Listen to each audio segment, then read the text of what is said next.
반갑습니다. 오늘은 시편 126편의 말씀을 통해서 우리의 기쁨이라는 제목으로 말씀을 함께 나누겠습니다.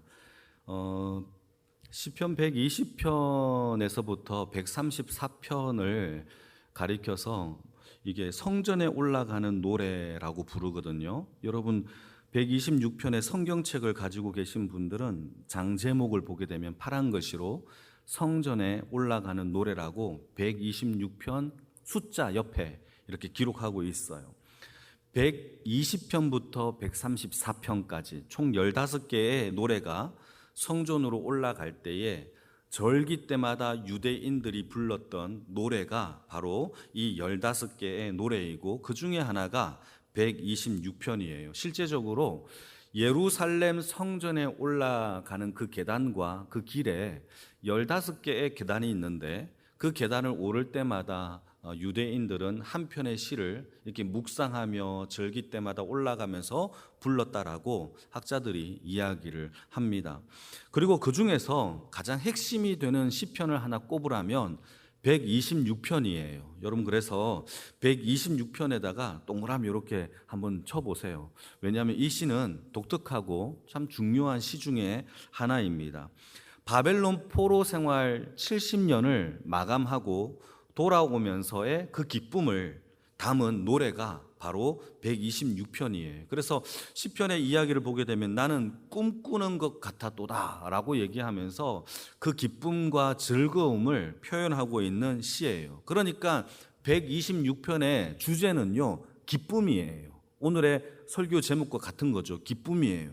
그런데 126편에서 말하고 있는 기쁨이라는 거, 또 웃음이라는 거, 이거는요 총 5번이 정도 나오는데 이 기쁨의 이야기는 상대적인 기쁨이 아니라 절대적인 기쁨을 얘기하고 있어요. 여러분 상대적인 기쁨과 절대적인 기쁨의 차이를 아십니까? 상대적인 기쁨은요 이런 겁니다. 내가 기분 좋은 일이 있을 때 기뻐하는 거, 이건 상대적인 거예요. 내가 좋은 일이 벌어지거나 뭔가 웃을 만한 일이 벌어졌을 때에 하하하 웃는 것은 이거는 상대적인 거죠. 그런데 이러한 외부적인 요소 없이 그냥 마음속에서 벅차오르는 기쁨이 절대적인 기쁨이라는 거예요. 시편의 기자는요 바로 이 기쁨을 이야기하고 있는 겁니다. 그래서 히브리 말로 린나라는 단어는 이게 기쁨인데 이것은 바로 절대적인 하나님의 구원으로 인하여 내 안에 기쁨이 차오르는 그 기쁨이 있기를 여러분들에게도 축복합니다. 만약에 이게 상대적인 기쁨이면 우리가 기뻐할 만한 일이 없으면 기뻐할 수 있을까요? 없을까요? 없어요. 근데 성경에는요 우리에게 뭘 요구하고 있느냐? 항상 기뻐하라. 그러니까 우리에게 요구하는 항상 기뻐하라는요 상대적인 게 아니에요. 돈을 많이 벌어서 기뻐한다, 건강해서 이게 아니라 내가 구원받았다라는 절대적인 가치로 인하여 내 안에 구주 예수가 있다라는 것, 절대적인 가치로 인하여 기뻐하는 주의 인생의 삶이 되어지기를 축복합니다. 그래서 126편의 시편의 이 기쁨은요 우리에게 좋은 일이 벌어지지 않아도 그분 한 분만으로 기뻐하는 거예요. 이게 어디에 또 나오느냐? 하박국 선지자도 똑같은 얘기를 해요. 어떤 이야기를 하느냐면 외양간에 소가 없어도, 포도원에 포도가 소출이 없어도 나는 여호와로 인하여 즐거워하고 기뻐하리로다.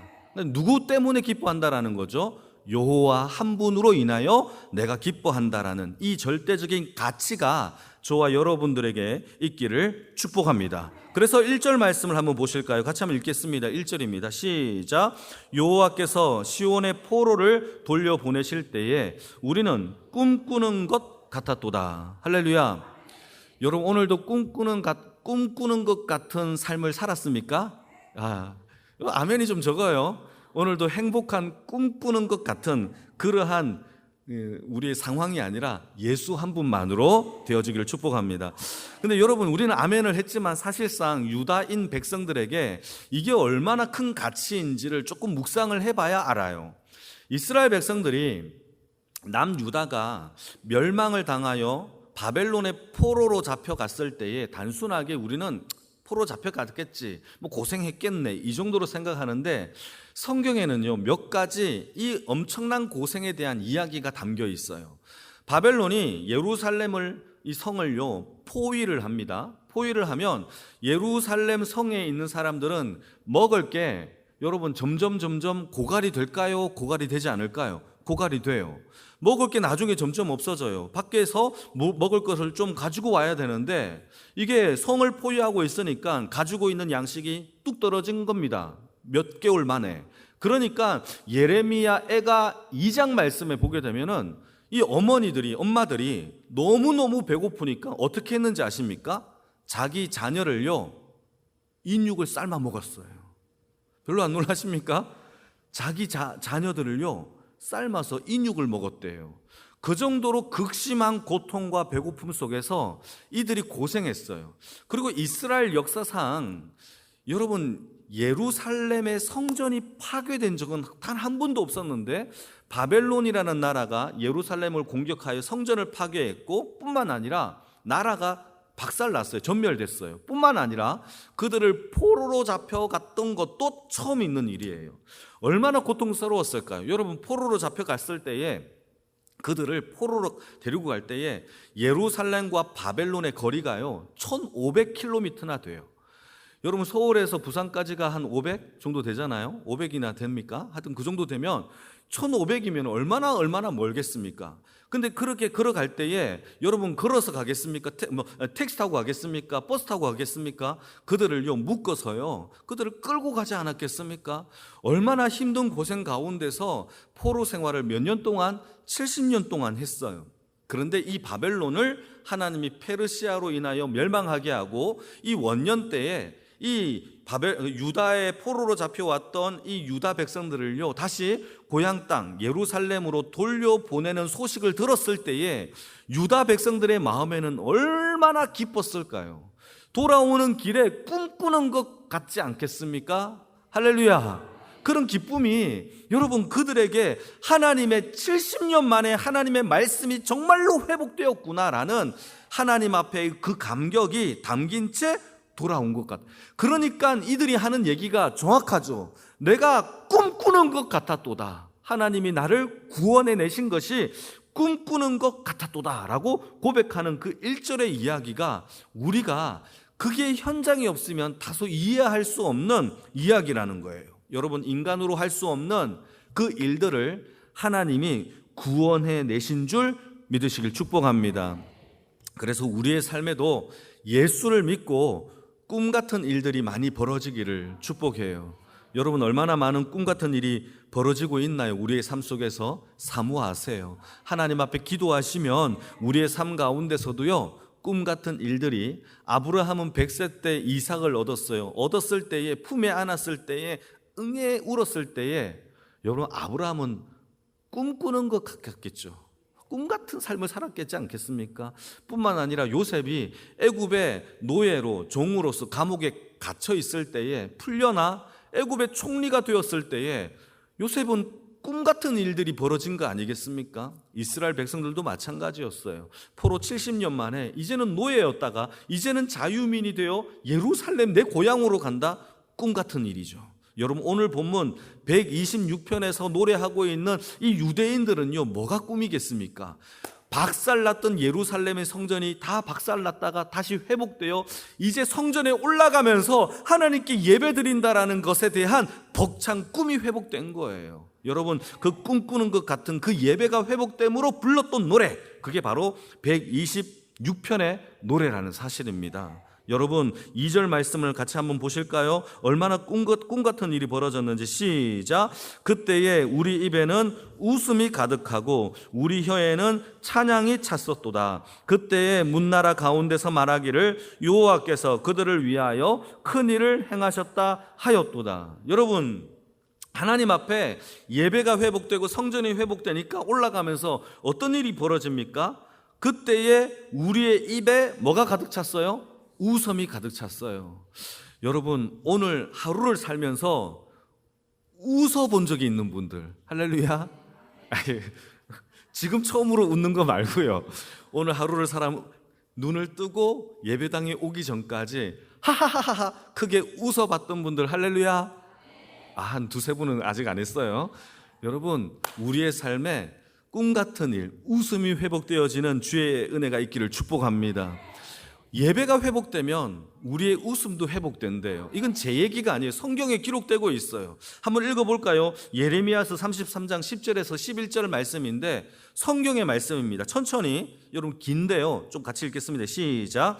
여호와께서 이와 같이 말씀하시니라. 너희가 가리켜 말하기를 황폐하여 사람도 없고 짐승도 없다 하던 여기 곧 황폐하여 사람도 없고 주민도 없고 짐승도 없고 유다 성읍들과 예루살렘 거리에서 즐거워하는 소리, 기뻐하는 소리, 신랑의 소리, 신부의 소리와 만군의 여호와께 감사하라. 여호와는 선하시니 그 인자하심이 영원하다 하는 소리와 여호와의 성전에 감사제를 드리는 자들의 소리가 다시 들리리니 이는 내가 이 땅에 포로를 돌려보내어 지난 날처럼 되게 할 것임이니라. 여호와의 말씀이 회복의 역사가 일어나고 예배가 회복되고 성전이 세워지면 여러분 소리가 달라진대요. 여러분 예전에는요 어떤 소리가 들렸습니까? 황폐하는 소리, 짐승의 소리도 없고 사람의 소리도 없고 그냥 울부짖는 울음의 소리밖에 없었던 그 황폐했던 그 거리가 여러분 하나님의 회복의 역사, 예배가 회복되고 성전이 세워짐으로 인하여 어떤 소리가 들립니까? 즐거워하는 소리, 기뻐하는 소리, 찬양의 소리, 웃음의 소리가 가득 차 넘쳐 흐르는 그러한 저와 여러분들의 삶이 되어지기를 축복합니다. 이걸 꿈꿔야죠. 이게 기쁨이죠. 이게 바로 우리가 절대적인 가치로 세워야 할 그 기쁨이 회복해야 될, 여러분 우리의 삶에 진정한 웃음의 소리가 회복되어지기를 주님의 이름으로 축복합니다. 그것은 오직 성전이 회복되고 우리의 삶에 하나님이 중심되어질 때에 역사되는 줄 믿으실 축복합니다. 두 번째는요, 그 뒤를 보시게 되면 두 번째 회복되는 것이 있어요. 우리의 혀에 뭐가 가득합니까? 찬양이 가득하대요. 여러분 오늘 하루를 살아가면서 찬양을 부르신 분 할렐루야. 아니 오늘 와서요 조금 전에 불렀던 그 말고 거두리로다 이거 부른 거 말고요, 여러분 우리의 삶 가운데서 딱 하나님 앞에 찬양을 불렀던 분들만 아멘. 한 10분이 아직 아멘을 안 하셨어요. 여러분 우리의 삶에 예배가 회복되면요 자연히 입술에 가득 차는 찬양의 소리가 회복되는 줄 믿으시길 축복합니다. 여러분 이 찬양이라는 단어가 히브리 말로 무슨 뜻인 줄 아십니까? 따라해 봅시다. 고함, 함성, 그게 찬양이래요. 우리는요 찬양을요 정말 잘 부르고 박자를 잘 맞추고 부르는 걸 찬양이라고 해요. 목사님 저는요 박자를 못 맞춰서 잘 모르겠어, 이런 분들 할렐루야 기뻐하십시오. 찬양의 원래 히브리의 말이 고함 소리, 함성 소리라는 거예요. 그러니까 여러분 소리만 지를 수 있으면 찬양할 수 있는 줄로 믿으시길 축복합니다. 그러니까 여러분 우리도 찬양할 수 있어요. 그러니까 찬양을 부를 때 하나님 앞에 큰 함성으로 부르짖는 것이 성경에서 말하고 있는 찬양이래요. 부흥하는 교회들의 특징이 뭔지 아십니까? 찬양을 고함 치면서 함성 소리로 부르는 그 찬양의 소리가 가득 넘쳐 흐르는 것이 부흥하는 교회의 특징이라는 거예요.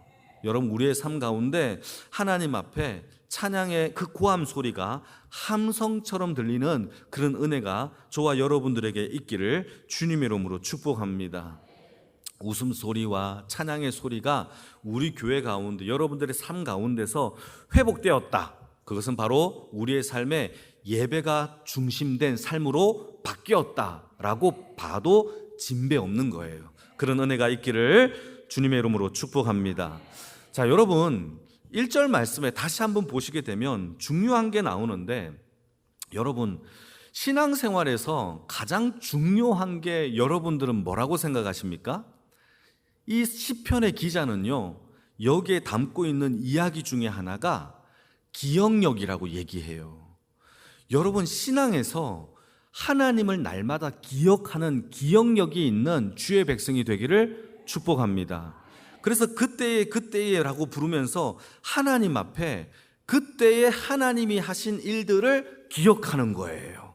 여러분, 하나님이 우리를 사랑하는 줄 믿으십니까? 이걸 자꾸 망각해요. 우리를 구원하시고 하나님의 자녀가 된 줄 믿으십니까? 하나님의 나라가 우리에게 이미 약속된 땅인 줄 믿으십니까? 그렇다면 이거를요, 오늘도 기억하며 잠자기 전에도 기억하는 망각한 자가 아니라 기억한 자가 되기를 축복합니다. 마귀는요, 우리를 너무 분주하게 해요. 조급하게 합니다. 하나님의 자녀라는 것을 자꾸 까먹게 해요.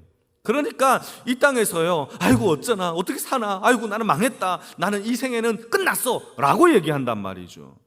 여러분, 하나님이 우리의 아버지신데 우리가 어떻게 포기합니까? 하나님이 포기하지 않으셨는데, 그래서요, 사사기 시대를 보시게 되면 이스라엘 백성들이 하나님의 사사를 보내주셔서 구원해 놓으면 또다시 죄를 지어요. 그 이유가 뭔지 아십니까? 성경은 기록하기를 그들이 하나님을 또 까먹었대요. 잊어버렸대요. 망각했대요. 같이 읽겠습니다. 사사기 3장 7절 말씀 같이 읽겠습니다. 시작.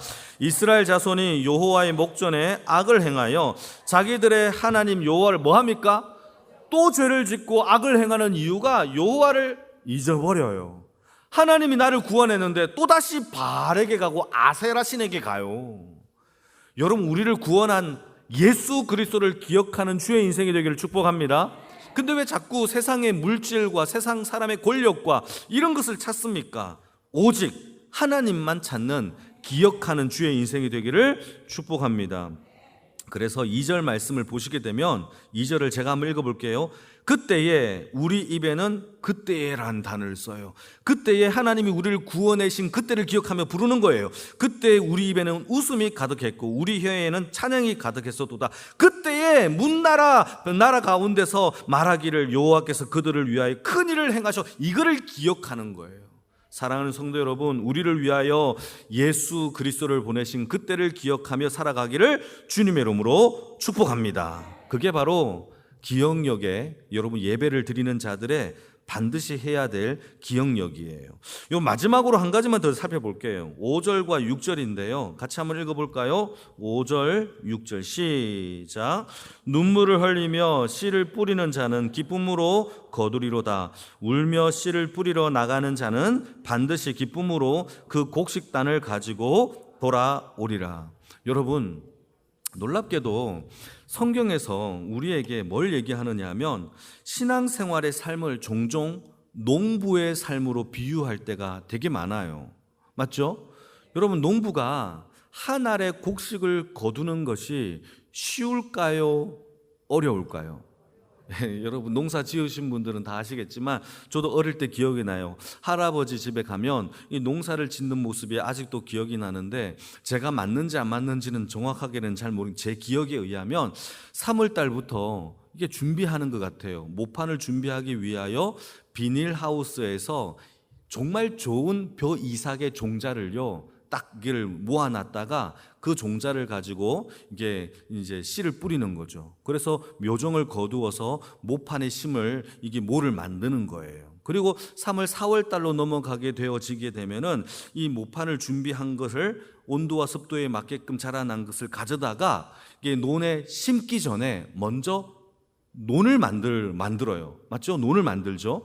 논을 만드는데 그냥 논을 만들지 않죠. 1년 동안 묵었으니까 이거를 다시 땅을 팝니다. 일일이 땅을 파요. 그러니까 농부가 고생을 하겠죠. 땅을 이렇게 엎어가지고 땅을 파고 물을 대어서 이 물이 진흙물이 될 만큼 이 물을 대는 겁니다. 그리고 논바닥이 평평하게 만들어서 혹시나 돌멩이나 흙무더기가 있으면 그거를 골라내는 작업들을 해요. 맞습니까? 네, 그렇게 합니다. 이제 그렇게 해요. 제가 또 찾아봤어요. 그렇게 하고 5월달, 6월달이 되면 모내기를 시작하는데 그것도요 삐죽삐죽 심으면 돼요, 안 돼요? 안 돼요. 일렬로 줄을 쫙, 그 줄이 있거든요. 실 같은 걸로 쫙 해가지고 거기다 딱딱딱딱 일정하게 사람의 손으로 심는 거예요. 요즘은요 기계로 심는 것들이 많이 되어 있으니까, 제가 어릴 때는 우리 그 할아버지가 이렇게 한 손으로 이렇게 심는 것들을 봤어요. 그 이후에는 또 물 관리를 해야 돼요.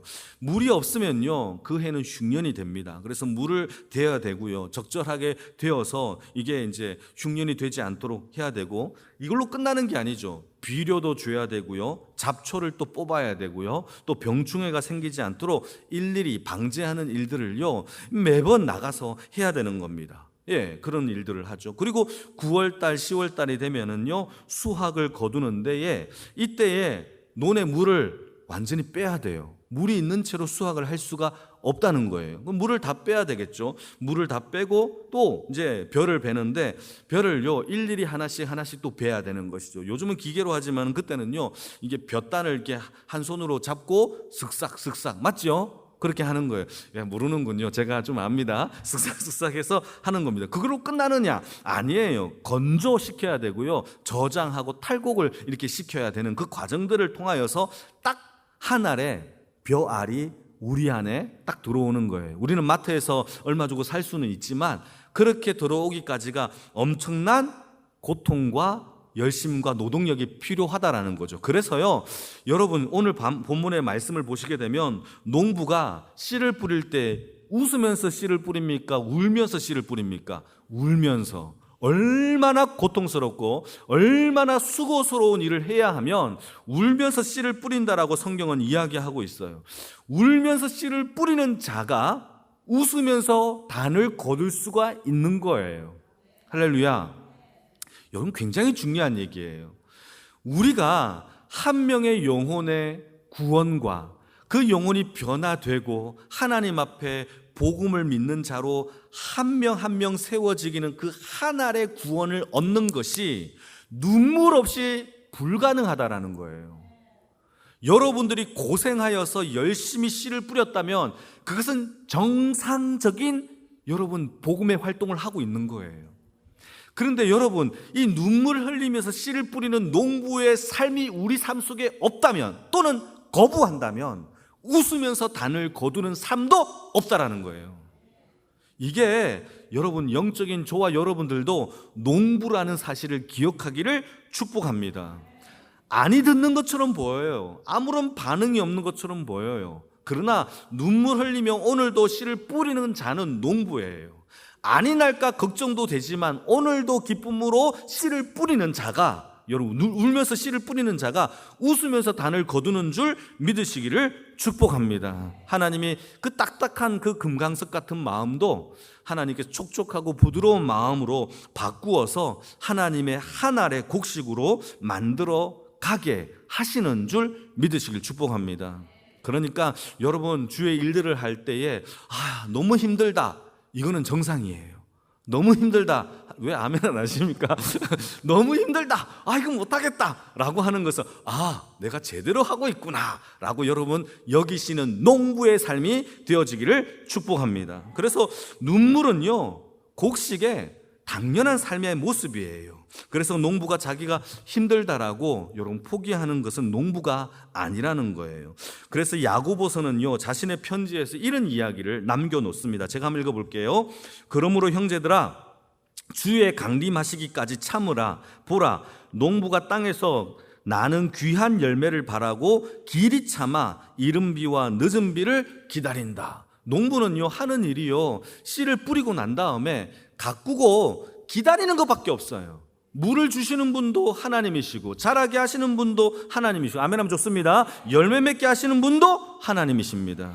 그게 농부예요. 철저하게 하나님만 바라보며 위에만 쳐다보는 위의 것을 찾는 인생이 바로 농부의 삶인 줄 믿으시기를 축복합니다. 오늘 여러분 오늘 시편 126편의 말씀을 통해서 우리 또한 우리의 삶에도 농부의 마음으로 인내하며 한 알의 알곡의 열매를 심는 저와 여러분들의 삶이 다 되어지기를 주님의 이름으로 축복합니다.